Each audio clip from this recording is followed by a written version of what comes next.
आज हम राष्ट्रीय आय के चक्राकार प्रवाह के बारे में पढ़ेंगे। राष्ट्रीय आय का जो चक्राकार प्रवाह होता है वो उत्पादक और उपभोक्ता के बीच में होता है बेसिकली। क्योंकि दोनों ही एक दूसरे पर डिपेंडेंट हैं। उत्पादक के द्वारा जो भी उत्पादन किया जाता है वो बिना परिवार और बिना लोगों के संभव नहीं होता, और परिवारों में लोगों के द्वारा जो भी उपभोग किया जाता है वो बिना उत्पादन के संभव नहीं होता। अतः उत्पादक और उपभोक्ता एक दूसरे पर निर्भर हैं और यह निर्भरता उनकी आपस में एक दूसरे की ज़रूरतों को भी पूरा करती हैं और एक प्रवाह उत्पन्न करती हैं, जिससे वस्तुएं, सेवाएं, मुद्रा, संसाधन एक से दूसरे की ओर ट्रांसफ़र होते रहते हैं। अब ये जो सर्कल है या जो एक सर्कुलर फ्लो है वो इस तरीके से बनता है कि मान लीजिए जो परिवार हैं वो आय प्राप्त करते हैं, तो वो आय कहाँ से प्राप्त करते हैं? जिस भी इंडस्ट्री में, जिस भी फर्म में वो काम कर रहे हैं वहाँ से वो आय की प्राप्ति करते हैं। उस फर्म से जब वो आय प्राप्त करते हैं तो उसे पुनः अपने उपभोग पर खर्च कर देते हैं, और जब उपभोग पर खर्च करते हैं तो वो वस्तुएं और सेवाएं कहाँ से खरीदते हैं? वस्तुएं और सेवाएं वो खरीदते हैं फर्म से। तो जब वो उपभोग पर खर्च करते हैं तो परिवार के पास वस्तुएं और सेवाएं आ जाती हैं, लेकिन मुद्रा किसके पास चली जाती हैं? व्यावसायिक फर्मों के पास। जैसे ही वो उपभोग का व्यय करेंगे परिवार, तो व्यावसायिक फर्म के पास मुद्रा आ जाती हैं और वो मुद्रा पुनः मौद्रिक आय के रूप में परिवारों के पास आ जाती हैं। परिवार जो हैं वो व्यावसायिक फर्मों से वस्तुएं और सेवाएं लेते हैं और वस्तुएं और सेवाओं के बदले वो आर्थिक संसाधन देते हैं। आर्थिक संसाधन क्या हुए? जैसे भूमि, पूंजी, श्रम, प्रबंध और साहस, ये सारे उत्पादन के साधन हैं। और ये सारे के सारे संसाधन किसके द्वारा दिए जाते हैं? हाउस होल्ड्स के द्वारा, परिवारों के द्वारा।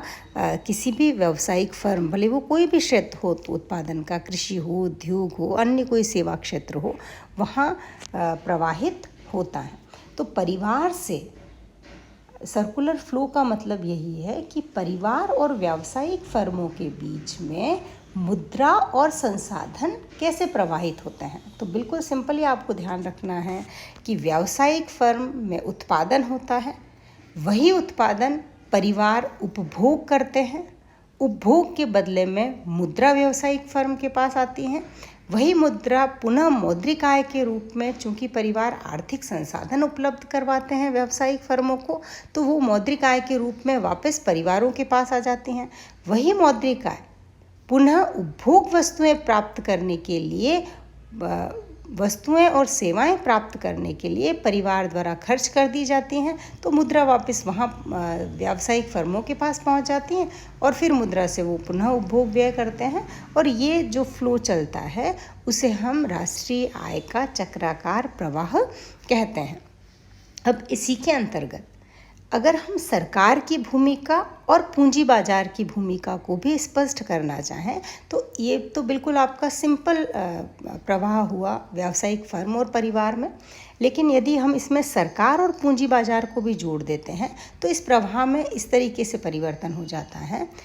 अगर हम सरकार को शामिल करते हैं तो सरकार क्या करती हैं? बेसिकली सरकार का जो मूल काम है वो करारोपण है। आर्थिक पक्ष को अगर हम देखते हैं तो सरकार क्या करती हैं? कर लगाती हैं, और सरकार कर परिवार पर भी लगाती हैं और फर्म पर भी लगाती है।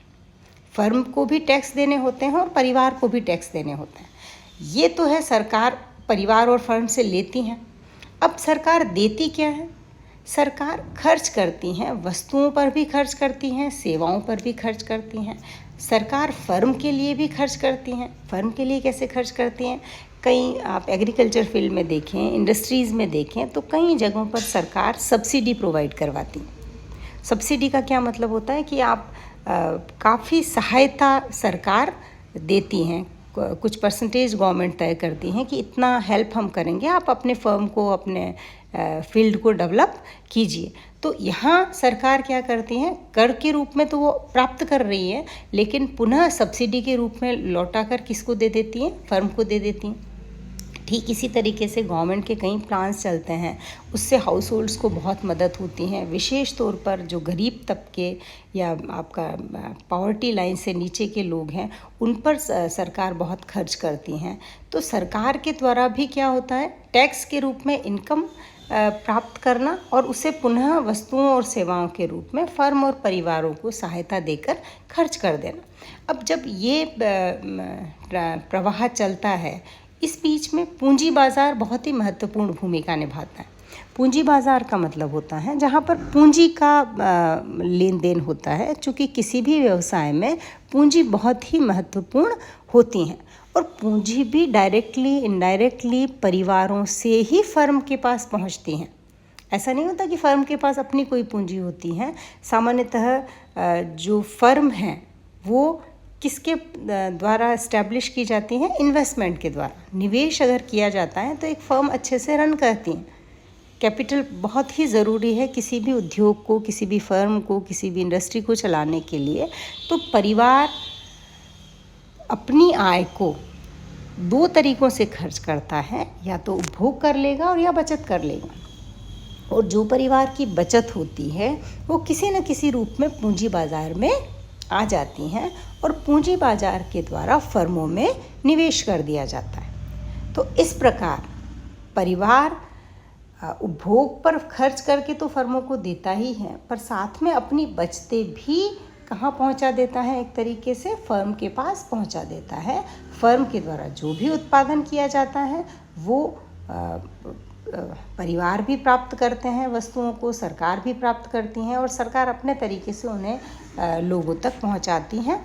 और इस तरीके से फर्म और परिवार के साथ साथ जब सरकार भी शामिल होती हैं तो हम आय के इस प्रवाह को इस तरीके से समझ सकते हैं कि सरकार टैक्स लगाती है, कर से आय प्राप्त करती हैं, उसे पुनः वस्तुओं और सेवाओं पर परिवार और फर्म पर खर्च कर देती हैं।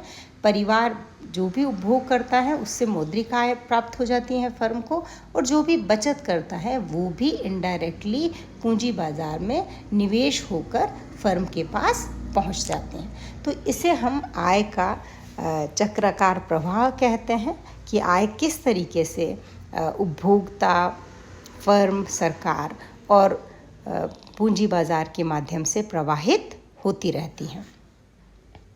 नेक्स्ट हम देखेंगे आज राष्ट्रीय आय को मापने में क्या क्या प्रॉब्लम्स हमारे सामने आती हैं। कि राष्ट्रीय आय को मापना अपने आप में बहुत ही मुश्किल है, ये बहुत आसान नहीं है जितना इजीली हम पढ़ लेते हैं कि हम प्रोडक्शन को जोड़ लेंगे। हमने 2-3 मेथड्स आपके पढ़े, ग्रोस नेशनल प्रोडक्ट वाला मेथड, ग्रोस नेशनल इनकम और एक्सपेंडिचर वाला, तीनों अप्रोच मैंने आपको बताए थे। ये एक्चुअली जब इनका आकलन किया जाता है तो इनमें बहुत ही कठिनाइयाँ हमारे सामने आ सकती हैं। उनको सुलझाना और सही राष्ट्रीय आय का आकलन करना बहुत ज़रूरी है। तो ऐसे में जिन बातों पे विशेष ध्यान देने की ज़रूरत है वो 2 तरीके की कठिनाइयाँ बेसिकली फेस करनी होती हैं। वो एक तो सैद्धांतिक कठिनाइयाँ हैं और एक सांख्यिकी कठिनाइयाँ हैं। स्टैटिस्टिकल प्रॉब्लम्स भी नेशनल इनकम के मेज़रमेंट में आती हैं। जो सैद्धांतिक कठिनाइयाँ हैं उसमें तो सबसे पहली बात यह है कि ऐसी जो भी एक्टिविटी जो मुद्रा से संबंधित नहीं है, जिसका मुद्रा में लेन देन नहीं हो रहा है, मान लीजिए आपके घर पे कोई ऐसा व्यक्ति काम कर रहा है, आपके घर में ही बहुत सारे लोग हेल्प करते रहते हैं, घर में महिला बहुत काम करती है अगर घरेलू काम, तो वो उसका पैसा नहीं लेती कभी भी फैमिली में। तो ये मौद्रिक लेन देन नहीं हो रहा है, पर प्रोडक्शन तो हो रहा है। आप घर में ही अपने किचन गार्डन में सब्जियां उगा रहे हैं और उसको कंज्यूम कर रहे हैं, तो यहाँ पर भी उत्पादन हो रहा है, कंजम्पशन भी हो रहा है, लेकिन वो नेशनल इनकम में कहीं शो नहीं हो रहा है। क्यों? क्योंकि उसको मुद्रा में हम कभी भी माप नहीं रहे हैं। हम बाज़ार से जाके सब्जी खरीदते हैं तो हम उसको मुद्रा में माप सकते हैं, लेकिन आपने अपने घर के ही एक पीछे छोटा सा गार्डन बनाया है और वहाँ आप सब्जियाँ उगा रहे हैं, उसको कंज्यूम कर रहे हैं, तो उसको मापना संभव नहीं है, बहुत ही मुश्किल है। एक सरकारी व्यय होता है। सरकार सामान्य तौर पर जो खर्च करती हैं वो तो मापा जा सकता है, पर कुछ ऐसे व्यय भी सरकार के द्वारा किए जाते हैं। तो प्रशासनिक जो व्यय होते हैं वो कितने प्रोडक्टिव हैं, उत्पादक कितने हैं, वो मापना भी अपने आप में बहुत कठिन होता है। फिर एक और जो प्रॉब्लम आती है नेशनल इनकम के मेज़रमेंट में, कि बहुत सारी MNCs काम करती हैं। हमारे देश में भी कई मल्टीनेशनल कंपनीज़ हैं जो बाहर से आकर प्रोडक्शन करती हैं। तो जब वो बाहर से आकर अपने देश में प्रोडक्शन करती हैं तो ये एक बहुत बड़ा इशू रहता है कि उनकी आय को हम किस में शामिल करें। वो कंपनी विदेश की है, तो अगर हम ये माने कि वो कंपनी जो भी अर्न कर रही है वो पैसा तो विदेश में जा रहा है, एक तरीके से विदेशी व्यक्ति के पास जा रहा है, उनके पास रह रहा है, तो वो उसमें शामिल करें, या जहाँ पर उत्पादन किया जा रहा है जिस देश में। तो सामान्य तौर पर तो ये माना जाता है कि जिस देश में प्रोडक्शन हो रहा है वहाँ पर उस उत्पादन को शामिल किया जाना चाहिए, भले ही वो कंपनी किसी और देश से क्यों न आई हो। ऐसा माना जाता है। लेकिन किंतु फिर भी एक जटिलता पैदा करता है कि अगर कोई MNCs हैं तो उसकी आय को हम किस में शामिल करें और कैसे शामिल करें। और एक जो प्रॉब्लम आती हैं वो अवैध क्रियाओं की हैं। अवैध क्रियाओं का मतलब होता है इकोनॉमिक्स में अवैध वही होता है जैसे जिस पर टैक्स नहीं पे करते, या जो बताते नहीं हैं अपनी इनकम, छुपाते हैं।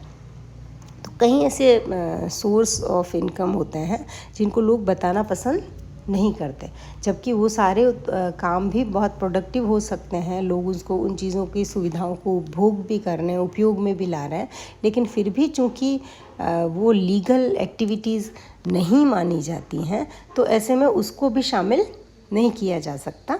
तो ये सब इश्यूज़ देखना बहुत ज़रूरी है नेशनल इनकम के मेज़रमेंट में।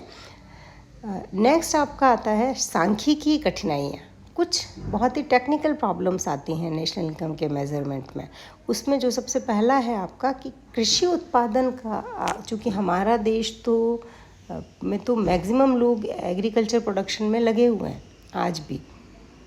तो ऐसी स्थिति में जो भी व्यक्ति किसान है वो अपने घर का अनाज तो अपने जो खेत से जितना भी प्रोडक्शन है वो मैक्सिमम बाहर बिकने के लिए चला जाता होगा फार्म से बाज़ार में, लेकिन वो अपने कंजम्पशन का हिस्सा तो अपने खेत में से निकाल कर अपने पास अपने घर में रख लेते हैं, पर उसका कोई मौद्रिक कीमत, उसकी आकलन नहीं किया जाता। उसकी मौद्रिक कीमत का कोई भी आकलन नहीं किया जाता। ये नहीं पता लगाया जा सकता है कि किसान से आप खुद भी पूछो कि आपने कितना रखा, तो वो अमाउंट भले ही बता पाएगा, लेकिन उसका कितना मूल्य था, या उस वक्त जब उसने रखा तब उसकी मौद्रिक वैल्यू क्या थी, मुद्रा के रूप में उस अन्न की, अनाज की कीमत कितनी थी, वो बताना उसके लिए भी संभव नहीं होता है कई बार, क्योंकि वो अपने लिए भी रखता है, परिवार में कई दूसरे भी लोग हैं तो उनको भी दे दिया जाता है।